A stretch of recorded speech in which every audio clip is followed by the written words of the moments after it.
Salut à tous et bienvenue pour cette nouvelle saison de Tu tentes un truc. C'est un grand plaisir que de vous retrouver pour cette nouvelle saison. Saison qui a déjà bien un petit peu débuté sur les réseaux sociaux, mais de façon officielle avec la vidéo. C'est la première de cette nouvelle saison. Nouvelle vidéo, nouveau dispositif de vidéo. Pour l'instant, vous ne verrez plus ma tête. On va essayer de mettre une chose de plus dynamique pour l'instant sur les vidéos avec les informations qui s'afficheront au fur et à mesure. On trouve ça un peu plus dynamique et un peu plus plaisant pour vous. Les nouveautés, on va essayer de mettre en place une bankroll cette saison, une bankroll de 100 € au départ, et puis on verra si on mise 10, 20 ou un peu plus chaque semaine. Mais on va essayer de ne pas tout perdre, déjà ce serait très bien, et bien sûr de ne pas tout jouer sur un seul match, puisque là c'est la ruine pour les parieurs sportifs. Il faut être raisonnable dans les paris sportifs pour pouvoir durer sur le long terme, et c'est ce qu'on va vous démontrer.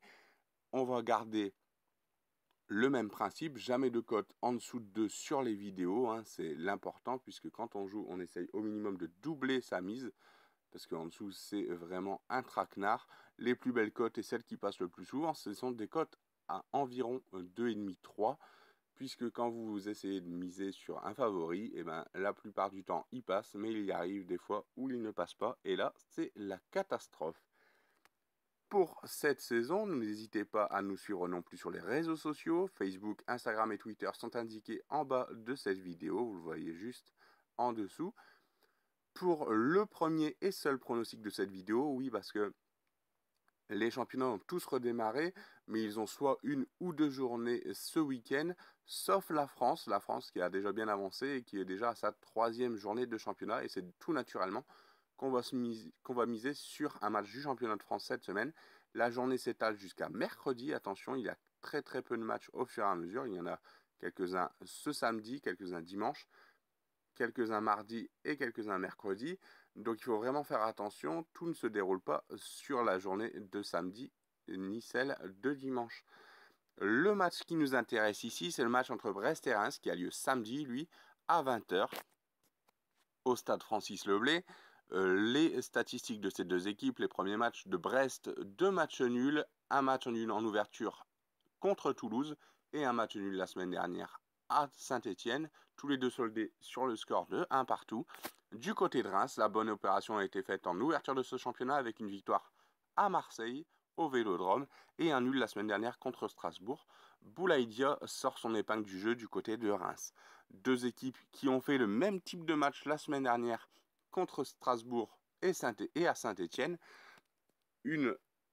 Un bon match avec des occasions. Reims aurait pu largement gagner contre Strasbourg, mais aussi se faire surprendre. Il y a eu beaucoup d'occasions dans ce match-là, mais il n'y a pas un très grand buteur de chaque côté. Strasbourg préparait aussi son match d'Europa League. Du côté de Brest, contre Saint-Étienne, ils ont touché le poteau avant de scorer en toute fin de première mi-temps. Et puis Saint-Étienne s'est réveillé dans les 20 dernières minutes. Pour l'instant, ça galère un petit peu du côté de Saint-Étienne, mais on y reviendra dans les futures vidéos. Donc Brest aurait pu s'imposer à Saint-Étienne, mais ils se sont fait logiquement reprendre après la poussée de Saint-Étienne dans les 20 dernières minutes. Les cotes pour ce match. Les cotes Winamax, donc comme chaque année cette saison. 2,7 pour la victoire de Brest, c'est en favori. Le match nul est à 3 et la victoire de Reims est à 2,90. On va partir, nous, du côté du match nul entre Brest et Reims, côté à 3. Deux équipes qui se tiennent, qui sont un petit peu laborieuses, mais qui essayent de garder leur cage inviolée ou en tout cas de jouer avec un bloc assez bas pour contrer les attaques. Et puis derrière, essayer de marquer un but ou deux si c'est possible. Mais ça ferme plutôt pas le jeu du côté des deux équipes. Ça cherche à produire du spectacle. Mais derrière, c'est assez peu efficace en attaque. Mais c'est plutôt bien efficace en défense. Donc le match nul entre Brest et Reims pour ce premier match de la nouvelle saison. Voilà, c'est tout pour cette première vidéo. On n'hésitera pas à vous en faire plusieurs autres d'ici la fin du mois d'août. Nous, on vous dit à la semaine prochaine. N'oubliez pas que le vendredi, tut est permis.